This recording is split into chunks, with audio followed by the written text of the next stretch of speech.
What's going on, world? I go by the name of CA Revolution, and this is another episode of React. It's my second time around, my second time around, and I'm feeling bigger now. So today I want to talk about competition. Competition is good. I think competition is one of the best things that can happen to a person who's already driven or motivated, or it can inspire someone who's not driven and they're not motivated. I think competition always brings out the best in people, even though it can bring out the worst in people as well. Think about it like this. When it comes to competition, whether you agree or disagree, you're always in competition. Moneybagg Yo said this: lately I feel like it's me versus me. Don't see competition, why would you compete? Competition is always going on whether you know it or not. It's always internally going on. It's conscious or subconscious, but it's always working. The competition of greatness is contentment, right? The competition of strength is weakness. The competition of love is hate. The competition of laziness is a work ethic.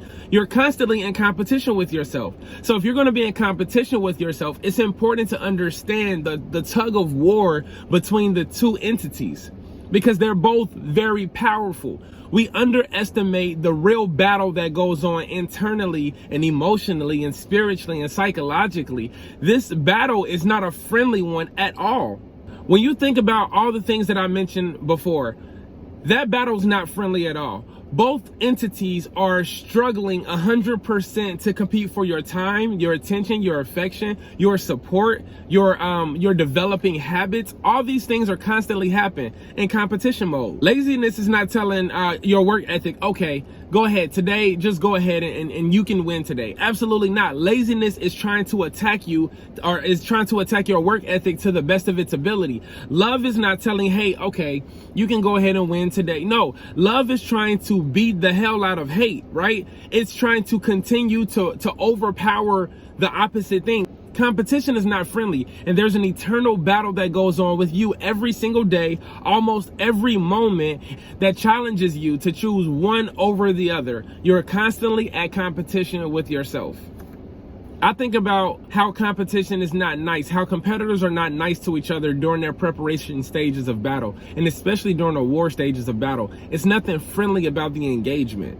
One hates the other. Even if we say, well, I don't hate anything, or I don't hate anybody. Okay, let's go with that. One strongly dislikes the other feels the same exact way. It's not a friendly competition between the two. I think about Kobe Bryant when they were telling him not to look in Michael Jordan's eyes.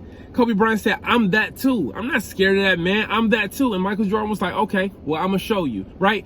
Now, we can agree that they eventually began to like each other, began to be cool with each other, but on that court, it's not a friendly thing. In a boxing ring, it's not a friendly match. One person want to knock the other person's head off, and they're swinging to hit them as hard as they can.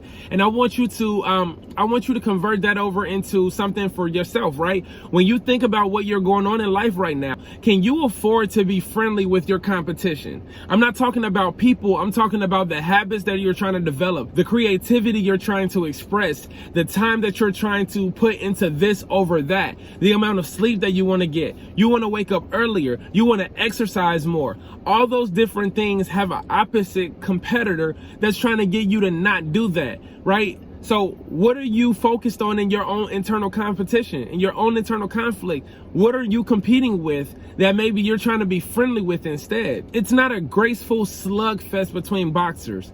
In football, it's not a friendly, let me just two-hand touch the quarterback so he doesn't pass the ball.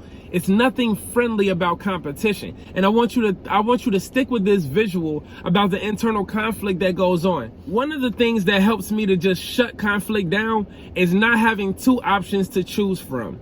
When it comes to me waking up, it's a non-negotiable. I have to get up at this time.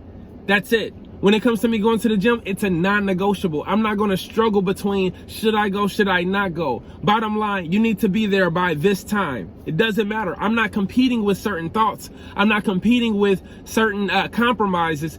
It's just the compromise doesn't exist. I either am or I am not. When you take away the middle thought or the in-between thought of the decision, that can help eliminate wasting energy trying to compete with a yes or a no. And it can become an absolute. I want you to think about what your battle is. Whatever your battle is, are you being too nice to your competitor, right? Think about it like this. Your competitor is sizing you up, whether you know it or not, whether you want to agree with it or not. Your competitor is waiting for you to make a mistake. Your competitor is waiting to take advantage. Your competitor is waiting to utilize its strength against your weakness. So internally, are you being too nice to your competitor? Are you being too flexible with your competitor? Too kind? Are you being too friendly with your competitor? If you are you doing that because you're actually afraid to win? Are you being friendly with the internal competitor, the mental competitor, the emotional competitor? Are you being friendly with that person because you're afraid to lose? You're afraid that if you don't go all in this match, in this duel, in this battle, if you don't go all in, you're going to lose. So you're trying to be friendly so that way it can seem like less of a loss. Come on, what are you doing as a competitor? Are you giving it your all in the conditioning and in the training stage of it? So that way when you meet your maker, when you meet your match, when you meet your opponent in that ring, on that field, on that turf, whatever it may be, are you really equipped to go pound for pound, hit for hit with your competitor? Have you conditioned yourself to win? Have you gone through the proper training channels to make sure you are best equipped for this fight? And my last thing is this: do you care about the audience that's watching the fight more than you actually care about focusing on the one thing that you have to do, and that's win against your opponent?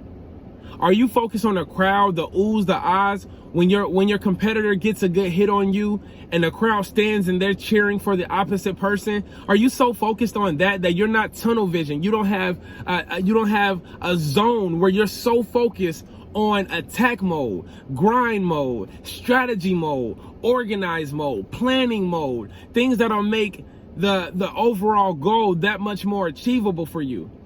I'm saying this to you because I'm cheering for you. I'm cheering for myself and I'm cheering for you. And in this me versus me mindset, this me versus me moment, this quest to be unrecognizable, this quest to be better in a certain amount of time, I'm rooting for you because I believe you have what it takes to be the best person in this duel. The best person in this match of you versus you is the better version of yourself. It's the version of yourself in the future that's telling the version of yourself right now how it can get better. Listen, the version of you right now is the perfect person to fight against. Why? Because at this point, you're the most experienced, you're the oldest you've ever been, and more than likely, you're the strongest you've ever been. So what happens if you use all of those tools and attributes to beat yourself to get to a higher level? There's another level for you, and you're going to get to that next level by competing against where you are now, so you can be who you are now into being something better in the future. This has been another episode of React. Please like, subscribe, follow. Take time to hit the like button. Take time to hit the subscribe button. Take time to follow. Take time to share this. Thank you so much. Peace. That's what I'm checking, making sure you get my perception. You gon' have to see me glow up. Teleportation, the way these haters wanna show up. I thought it was love, but I guess I had to grow up. I guess in elevation, everybody don't go up. Nah, I ain't gon' count it against you, you was holding me down. Forgiveness, nothing new to me.